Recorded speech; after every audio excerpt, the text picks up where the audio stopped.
दोस्तों 6 करोड़ साल पहले आए आसमानी आफत ने मिटा दिया था धरती के सबसे बड़े जीव का वजूद। वैज्ञानिकों की खोज से सुलझ गया सालों पुराना राज।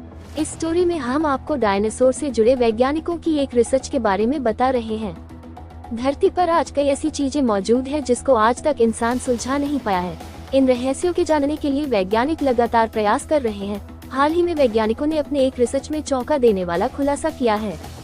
वैज्ञानिकों का मानना है कि करीब 6 करोड़ साल पहले धरती से एक बड़ा एस्टेरॉइड टकराया था, जिसकी वजह से धरती के सबसे बड़े जीवों में से एक डायनासोर का वजूद धरती से मिट गया था। डायनासोर का जीवन इंसानों के सबसे बड़े रहस्यों में से एक है, जिसके बारे में ऐसी बहुत सी चीजें हैं जिसको आज तक वैज्ञानिक नहीं सुलझा पाए। अब वैज्ञानिकों ने ऐसी खास चीज ढूंढ निकाली है जिससे उम्मीद लगाई जा रही है कि इनसे जुड़े सारे रहस्य अब आसानी से सुलझ जाएंगे। वैज्ञानिकों ने टी-रेक्स डायनासोर के फॉसिल स्कॉटी में रक्त वाहिकाओं की खोज की है। ये फॉसिल कनाडा के रॉयल सास्काचेवान म्यूजियम में रखा हुआ है। शोधकर्ताओं ने हाल ही में स्कॉटी की एक पसली की हड्डी के अंदर संरक्षित रक्त वाहिकाओं की खोज की है। डायनासोर की हड्डियों में सॉफ्ट टिश्यू जैसे रक्त वाहिकाएं बहुत कम मिलती है, क्योंकि ये लाखों सालों तक सुरक्षित नहीं रह पाती। इसलिए इस खोज को बेहद खास माना जा रहा है।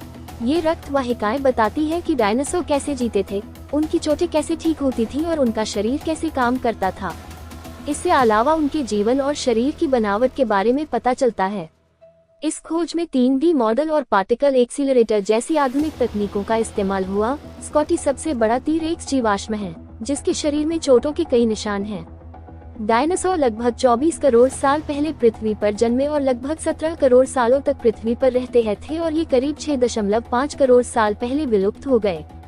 ऐसा माना जाता है कि इनकी पूंछ 45 मीटर तक लंबी थी, जो उन्हें भागते समय संतुलन बनाने में मदद करती थी।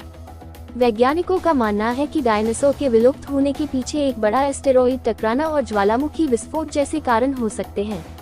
डायनासोर के विलुप्त होने से पहले ही उनकी आबादी कम होने लगी थी, जो उनके अंत का एक बड़ा कारण हो सकता है।